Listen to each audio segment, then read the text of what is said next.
ಗಾಯಕ Sonu ನಿಗಮ್ಗೆ big shock. ವಿವಾದ ಏನಿತ್ತು, ಕನ್ನಡಿಗ ಪಹಲ್ಗಾಮ್ಗೆ ಹೋಲಿಕೆಯನ್ನ ಮಾಡಿ ಏನು ಮಾತನಾಡಿದ್ರು, ಆ ನಿಟ್ಟಿನಲ್ಲಿ ಬಹಳ ದೊಡ್ಡ ಒತ್ತಾಯ ಕೇಳಿ ಬರ್ತಾ ಇತ್ತು. ಅವರಿಗೆ ನಿರ್ಬಂಧವನ್ನ ಹೇರಬೇಕು ಅಂತ ಹೇಳಿ ಆ ನಿಟ್ಟಿನಲ್ಲಿ ಇವತ್ತು ಚರ್ಚೆಯನ್ನ ಮಾಡಿ ನಿರ್ಧಾರವನ್ನ ತೆಗೆದುಕೊಂಡಿದ್ದಾರೆ. ಫಿಲ್ಮ್ ಚೇಂಬರ್ ಸಭೆ ಬಳಿಕ ಈ ನಿರ್ಧಾರವನ್ನ ಪ್ರಕಟಿಸಲಾಗಿದೆ. ಬಾಲಿವುಡ್ ಗಾಯಕ ಸೋನು ನಿಗಮ್ಗೆ ಬಿಗ್ ಶಾಕ್. ಕನ್ನಡ ಚಿತ್ರರಂಗದಿಂದ ಸೋನು ನಿಗಮ್ ತಾತ್ಕಾಲಿಕವಾಗಿ ನಿರ್ಬಂಧವನ್ನ ಹೇರಲಾಗಿದೆ. ಕನ್ನಡ ಸಿನಿಮಾ ಹಾಡು ಸಂಗೀತ ಕಾರ್ಯಕ್ರಮಗಳಲ್ಲಿ ಅವಕಾಶಗಳನ್ನು ಕೊಡೋ ಹಾಗಿಲ್ಲ. ಕನ್ನಡ ಹಾಡುಗಳನ್ನು ಹಾಡಿಸದಿರಲು ಫಿಲ್ಮ್ ಚೇಂಬರ್ ನಿರ್ಧಾರವನ್ನ ಮಾಡಿದೆ. ಫಿಲ್ಮ್ ಚೇಂಬರ್ ಅಸಹಕಾರಕ್ಕೆ ನಿರ್ದೇಶಕರು ನಿರ್ಮಾಪಕರು ಬೆಂಬಲ. ಕನ್ನಡಾಭಿಮಾನವನ್ನ ಪಹಲ್ಗಾಮ್ ದಾಳಿಗೆ ಹೋಲಿಕೆಯನ್ನ ಮಾಡಿದರು. ಸೊ ಬಾಲಿವುಡ್ನ ಗಾಯಕ ಸೋನು ನಿಗಮ್ಗೆ ಈಗ ಬಿಗ್ ಶಾಕ್ ಅನ್ನ ಕೊಟ್ಟಿದ್ದಾರೆ. ಬಟ್ ನನಗಿರುವಂಥ ಪ್ರಶ್ನೆ ಈ ವಿಚಾರದಲ್ಲಿ ಇದೆ, ಅಲ್ಲಿ ಏನು ಮಾತನಾಡಿದ್ದಾರೆ ಅನ್ನೋದನ್ನ ಮೊದಲು ನೋಡ್ಬಿಡೋಣ. ಕನ್ನಡ ಚಿತ್ರರಂಗ ಇವತ್ತಿನಿಂದ ಸೋನು ನಿಗಮ್ನವ್ರನ್ನ ದೂರ ಇಟ್ಟಿದೆ.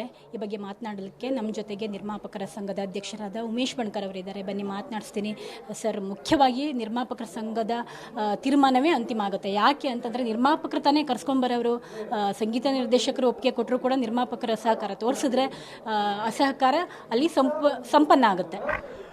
ನಿರ್ಮಾಪಕರ ಸಂಘ ಒಂದು ಮಾತೃ ಸಂಸ್ಥೆಯ ಅವಿಭಾಜ್ಯ ಅಂಗವಾಗಿದೆ ಮೇಡಮ್. ನಿರ್ಮಾಪಕರ ಸಂಘನೇ ಅಂತಿಮ ಅಲ್ಲ, ಮಾತೃ ಸಂಸ್ಥೆಯ ಆದೇಶವನ್ನು ಸಂಘ ಸಂಸ್ಥೆಯವರು ಮತ್ತು ಅಂಗಸಂಸ್ಥೆಯವರು ಪಾಲಿಸಬೇಕಾಗ್ತದೆ. ಸೊ ಇವತ್ತು ಆಗಿರ್ತಕ್ಕಂತಹ ಈ ಒಂದು ತೀರ್ಮಾನ ಏನಿದೆ, ಅಸಹಕಾರದ ತೀರ್ಮಾನವನ್ನು ಪ್ರತಿಯೊಬ್ಬರು ನಾವು ಇವತ್ತು ತಗೊಂಡಿರ್ತಕ್ಕಂಥ ತೀರ್ಮಾನಕ್ಕೆ ಆಡಿಯೋ ಕಂಪನಿಯವ್ರನ್ನೂ ಕೂಡ ಗಣನೆಗೆ ತಗೊಂಡು ಅವ್ರಿಗೂ ಕೂಡ ಕೆಲವೊಬ್ಬರ ಜೊತೆಯಲ್ಲಿ ನಾವು ಆಲ್ರೆಡಿ ಮಾತಾಡಿದ್ದೀವಿ. ಲಹರಿ ಸಂಸ್ಥೆಯ ಮುಖ್ಯಸ್ಥರಾದಂತಹ ಲಹರಿ ವೇಲು ಅವ್ರ ಜೊತೆಲೂ ಕೂಡ ಮಾತಾಡಿದ್ದೀವಿ. ಅವರು ಹೇಳಿದ್ದಾರೆ. ಅದೇ ಥರ ಇನ್ನು ಉಳಿದ ಹಾಗೆ ಭಾಳಷ್ಟು ಜನ ಏನು ಆಡಿಯೋ ಕಂಪ್ನಿಯವರಿದ್ದಾರೆ ಅವ್ರ ಜೊತೆ ಕೂಡ ಚರ್ಚೆ ಮಾಡ್ತಾ ಇದ್ದೀವಿ ಮೇಡಮ್. ಯಾವುದೇ ಕಾರಣಕ್ಕೂ ಅವರನ್ನು ಕನ್ನಡ ಚಿತ್ರಗಳಲ್ಲಿ ಕನ್ನಡ ಇದಕ್ಕೆ ಬಳಸಬಾರ್ದು ಅಂತಕ್ಕಂಥ ತೀರ್ಮಾನಕ್ಕೆ ಬಂದಿದ್ದೀವಿ. ಹಾಗೆಯೇ ನಮಗೆ ಅಂದರೆ ಮಾತೃ ಸಂಸ್ಥೆಗೆ ಭಾಳಷ್ಟು ಕಾಗದಗಳು ಕನ್ನಡ ಪರ ಸಂಘಟನೆಗಳಿಂದ ಬಂದಿರತಕ್ಕಂಥ ಕಾಗದಗಳು ಏನು ಅಂದರೆ, ಅವರು ಬರೀ ಸಿನಿಮಾ ಅಷ್ಟೇ ಅಲ್ಲ, ಯಾವುದೇ ಕಾರಣಕ್ಕೂ ಕೂಡ ಪ್ರೈವೇಟ್ ಆರ್ಗನೈಜೇಷನ್ಸ್ ಅಂದರೆ ಈ ಕಾಲೇಜ್ಗಳು ಮತ್ತು ಈ ಕೆಲವು ಸಂಸ್ಥೆಯವರು ಅವರುಗಳನ್ನು ಕರೆದು ಏನು ಹಾಡು ಹೇಳಿಸ್ತಾರಲ್ಲ ಅದನ್ನು ಕೂಡ ನೀವು ನಿಷೇಧಿಸಬೇಕು ಅಂತಕ್ಕಂಥದ್ದನ್ನು ನಮಗೆ ಒತ್ತಡ ತಂದಿದ್ದಾರೆ. ಆದರೆ ಈಗ ಫಿಲ್ಮ್ ಚೇಂಬರ್ ಸಭೆ ಬಳಿಕ ಈ ನಿರ್ಧಾರವನ್ನು ಪ್ರಕಟಿಸಿದ್ದಾರೆ. ಯಾವುದು ಕಾರ್ಯಕ್ರಮಕ್ಕೆ ನಿರ್ಬಂಧವನ್ನು ಹೇರಿದ್ದಾರೆ. ಬಟ್ ಯಾರಾದರೂ ಪ್ರೈವೇಟ್ನವ್ರು ಕರೆದ್ರೆ ನೀವು ಹೇಗೆ ಅದನ್ನು ಬ್ಯಾನ್ ಹಾಕೋಕ್ಕಾಗುತ್ತೆ? ಸ್ಯಾಂಡಲ್ವುಡ್ನಿಂದ ಗಾಯಕ ಸೋನು ನಿಗಮ್ಗಿಲ್ಲ ಈಗ ಸಹಕಾರ. ಕನ್ನಡಿಗರ ಕ್ಷಮೆ ಕೇಳುವವರೆಗೂ ಕೂಡ ಅಸಹಕಾರ ನಿರ್ಧಾರವನ್ನು ಮುಂದುವರಿಸ್ತಾರೆ. ಗಾಯಕಿ ಶಮಿತಾ ಮಲ್ನಾಡ್ ಈ ಹೇಳಿಕೆಯನ್ನು ಕೂಡ ಕೊಟ್ಟಿದ್ದಾರೆ. ಈಗ ಸ್ಯಾಂಡಲ್ವುಡ್ನಿಂದ ಗಾಯಕ ಸೋನು ನಿಗಮ್ಗೆ ಈಗ ಸಹಕಾರದ ವಿಚಾರದಲ್ಲಿ ಮಾತನಾಡ್ತಾ ಇದ್ದಾರೆ. ಏನು ಹೇಳಿದ್ದಾರೆ ಶಮಿತಾ ಶೆಟ್ಟಿ ಅವರು ನೋಡಿ.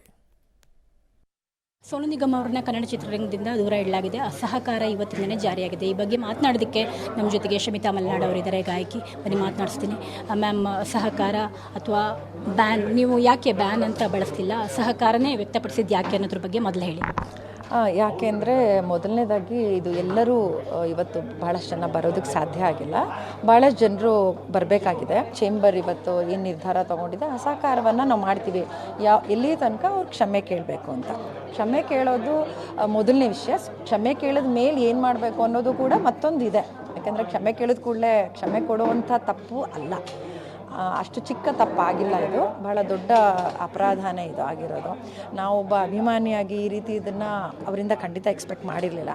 ಯಾಕೆಂದರೆ ಕನ್ನಡ ಭಾಷೆ ಮೊದಲು ನಮಗೆ, ಆಮೇಲೆ ನಾವು ಕಂಪೋಸರ್, ಸಿಂಗರ್, ನಮ್ಮ ಮ್ಯೂಸಿಕ್ ಡೈರೆಕ್ಟರ್ಸ್ ಇರ್ಬೋದು, ಅದೆಲ್ಲ ಆಮೇಲೆ ಬರುತ್ತೆ. ಮೊದಲು ಕನ್ನಡ ಭಾಷೆ.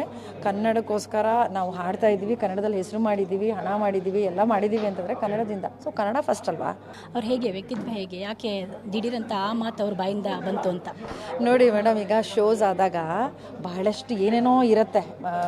ಭಾಳಷ್ಟು ಏನೋ ಸ್ಟ್ರೆಸ್ ಇರ್ಬೋದು, ಮತ್ತೊಂದಿರ್ಬೋದು. ನಮಗೂ ಆಗುತ್ತೆ. ಸ್ಟೇಜ್ ಮೇಲೆ ಹೋಗೋತ್ತಿಗೆ ನಮ್ಗೆ ಯಾವುದೋ ಬ್ಯಾಡ್ ಮೂಡಲ್ಲಿ ಹೋಗಿರಬಹುದು.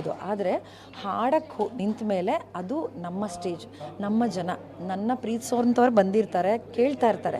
ಭಾಳಷ್ಟು ಕಡೆ ನಮಗೂ ಅನುಭವ ಆಗಿದೆ. ಇಂಥವ್ರದ್ದೇ ಹಾಡಬೇಕು ಅಂತ ಕೆಲವುದನ್ನು ಎಸ್ದಿದ್ದು ಇದೆ, ಸ್ಟೇಜ್ ಮೇಲೆ ಎಸೆಯೋದು ಇದೆ. ಬಟ್ ಅವ್ರನ್ನ ಹೇಗೆ ಹ್ಯಾಂಡಲ್ ಮಾಡಬೇಕನ್ನೋದು ಒಬ್ಬ ಪ್ರಬುದ್ಧ ಗಾಯಕನಿಗೆ ಗೊತ್ತಿರುತ್ತೆ. ಅವ್ರು ಹೊಸಬ್ರೇನೂ ಅಲ್ಲ, 1000 ಶೋಸ್ ಮಾಡಿದ್ದಾರೆ ಅರೌಂಡ್ ದ ಗ್ಲೋಬ್. ಸೊ ಅದು ಗೊತ್ತಿರಬೇಕಾಗಿತ್ತು, ತಾಳ್ಮೆ ಕಳ್ಕೋಬಾರ್ದಾಗಿತ್ತು. ಈಗ ಈಗ ನಿಮ್ಮ ಸಂಗೀತ ನಿರ್ದೇಶಕರ ಸಂಘದಿಂದ ನೀವು ಇಬ್ಬರೇ ಬಂದಿದ್ರಿ, ಧರ್ಮಾವಿಶ್ ಸರ್ ಮತ್ತು ನೀವು. ನೆಕ್ಸ್ಟ್ ಉಳಿದವ್ರದ್ದೆಲ್ಲ ಏನು ತೀರ್ಮಾನ? ಸಾಧು ಕೋಕಿಲ ಅವರು ಇರ್ಬೋದು, ಜನೀಶ್ ಲೋಕನಾಥ್, ಮನೋಮೂರ್ತಿ ಸರು, ಮುಂಗಾರು ಮರೆ ಹಾಡಿಸಿದ್ದು ಅವರಿಂದ ಅವ್ರಿಗೆ ಒಂಥರ ಜೀವ ಕೊಟ್ಟಿದ್ದೇ ಮುಂಗಾರು ಮಳೆ ಸಾಂಗು. ಅವರೆಲ್ಲ ಏನು ತೀರ್ಮಾನ, ಏನಾದ್ರು ಮಾತಾಡಿದ್ರಾ? ಇಲ್ಲ, ಈಗ ಇಲ್ಲೇನಾಗುತ್ತೆ, ಒಬ್ಬರ ಒಂದು ಡಿಸಿಷನ್ ಅಲ್ಲ ಇದು ಇಡೀ ಸಂಘದ, ಇಡೀ ಇಂಡಸ್ಟ್ರಿದು. ಸೊ ಸಂಘದ ಪರವಾಗಿ ಈಗ ಧರ್ಮ ಅವರು ಮಾತಾಡಿದ್ದಾರೆ. ನಾವು ಸುಮ್ಮನೆ ಮಾತಾಡಬೇಕಾದ್ರೂ ಪ್ರತಿ ಗಾಯಕ, ಪ್ರತಿ ಮ್ಯೂಸಿಕ್ ಡೈರೆಕ್ಟರ್ಸು ಅದನ್ನು ಖಂಡಿಸಿದ್ದಾರೆ. ಆದರೆ ಮುಂದೆ ಏನು ಅಂದರೆ, ಕೆಲವರು ಹಾಡಿಸ್ಬೇಕು ಅಂತಿರ್ತಾರೆ, ಅವರು ಹಾಡ್ಸೋಕ್ಕಾಗಲ್ಲ, ಸದ್ಯಕ್ಕಂತೂ ಹಾಡ್ಸೋಕ್ಕಾಗಲ್ಲ. ಇನ್ನು ಹಾಡ್ಸಿರೋರ್ದೇನು ಅಂದರೆ, ನನ್ನ ಕೇಳಿದರೆ, ನಾನು ಪ್ರೊಡ್ಯೂಸರ್ ಆದರೆ ಖಂಡಿತವಾಗ್ಲೂ ಅದರಿಂದನೇ ಸಿನಿಮಾ ಅಲ್ಲ, ಖಂಡಿತವಾಗ್ಲೂ ಅವ್ರು ಅದನ್ನು ಬಿಟ್ಟು ಬೇರೆ ಹತ್ರ ಹಾಡಿಸ್ಬೋದು.